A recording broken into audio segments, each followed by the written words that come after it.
Convener Balavani Balraj Goud మాట్లాడవలసిగా కోరుతున్నాం. జాతీయ BC సంఘం అధ్యక్షులు దాదిలా సీనన్న మరియు నాగర్ కర్నూలు పార్లమెంటు సభ్యులు మల్లు రవి గారు మరియు ఆనంద భాస్కర్ గారు, మాజీ రాజ్యసభ సభ్యులు మరియు ఆంధ్రప్రదేశ్ బీసీ సంఘం అధ్యక్షులు శంకర్రావు గారు మరియు నా బీసీ సోదరులు అందరికీ హృదయపూర్వక నమస్కారము. ఈరోజు బీసీల డిమాండ్ మీద మరియు ఒక బీసీ మేధావులతో సెమినార్ ఏర్పాటు చేయడం జరిగింది.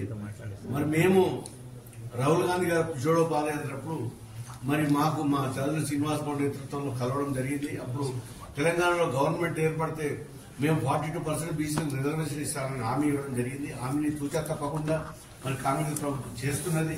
మరి అదేవిధంగా ఇది దేశవ్యాప్తంగా జరగాలని మా డిమాండ్ అండి. మా అధ్యక్షుల వారు మరి చేసేది మరి ఒక రాష్ట్రంలో ఒక తెలంగాణలే కాదు, మొత్తం 29 రాష్ట్రాలలో బీసీల కోసం రిజర్వేషన్ పెంచాలి, మరి కులగణను జరిపించాలని చెప్పి మా డిమాండ్ తోటి వాళ్ళ రాజధాని ఢిల్లీలో మేము మరి ధర్నా గాని సెమినార్ గాని ఏర్పాటు చేయడం జరిగింది.